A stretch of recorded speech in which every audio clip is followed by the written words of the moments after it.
Skiing just over an hour's drive from Palazzo Vecchio and the historical center of Florence, with a view over the Tyrrhenian Sea, the islands of the Tuscan archipelago right up to Corsica, while to the north extend the snowy peaks of the Alps and Prealps. This is only one of the many surprises of Abetone, one of the most famous skiing resorts in Italy, where unforgettable champions were born. One name that speaks for all, Zeno Colò.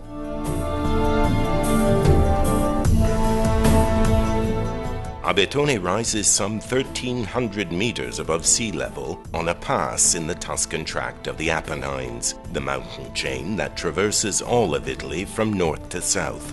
Florence and its airport are only 85 kilometers away, just like Tuscany's other international airport in Pisa. Siena is 150 kilometers away. Pistoia, capital of the province, is 45 kilometers away. From here, the resort is located on the Abetone-Brennero Highway number 12.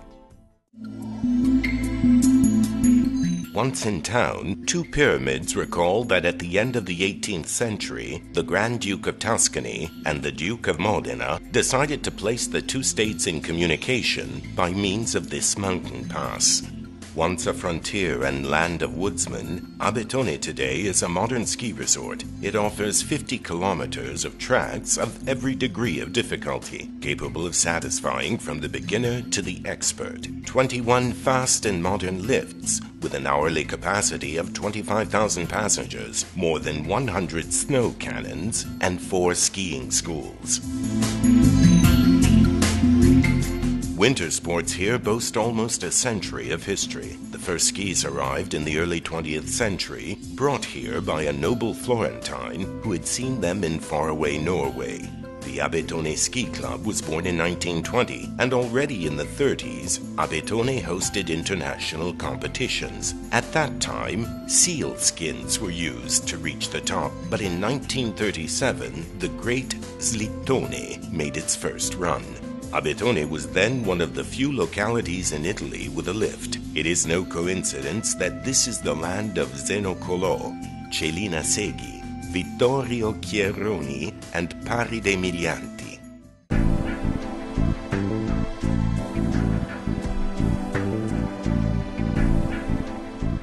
But let's come to the present. Skiing at Abetone means moving freely over various different slopes, connected to one another and having different characteristics. The vast slopes of Mount Gomito and the Zeno ski runs, the centuries-old woods of Regine and Selletta, the alpine environment of the Val di Luci, the steep Coppi slopes at Pulicchio. Thanks to the investments made during these past years, queues are a thing of the past, while the number of ski runs has eliminated the risk of crowding. For beginners, there are also 3 carpet lifts.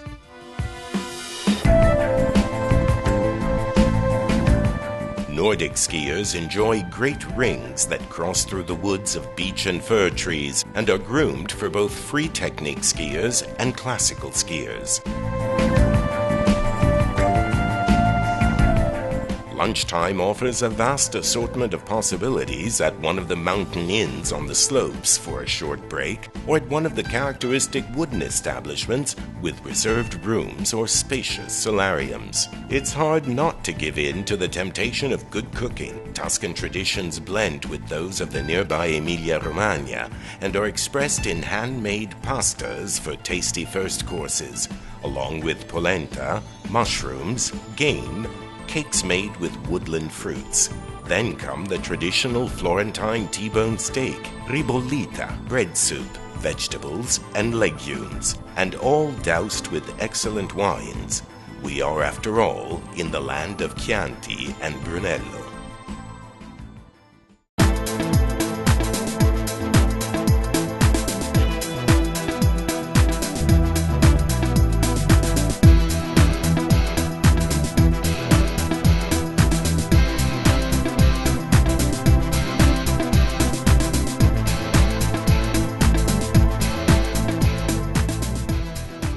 It's hard to talk about Abetone, though, without mentioning sports competitions. Every year, this is the site of important events, such as the Women's European Cup, FIS and Masters races, whose world championships have been held here twice. For years now, Abetone has been a lap of the Carving Cup. Then there's Pinocchio on skis, which for more than 20 years has made Abetone popular worldwide, attracting to this little town in the Tuscan Apennines more than 1,000 little athletes who come here to prove themselves on the national level, and then in a veritable world championship for young skiers.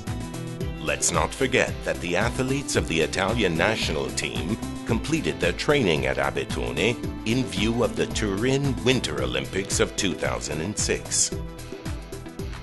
If your intention is to combine sports and culture, no problem. This is the land of Dante and Boccaccio, Brunelleschi, Machiavelli, and Leonardo da Vinci. All the wonderful art cities of Tuscany are within arm's reach.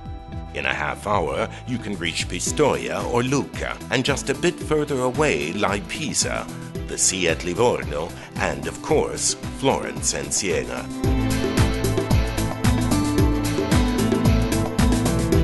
And almost without realizing it, you'll go from the white snow to the green olive groves and hills.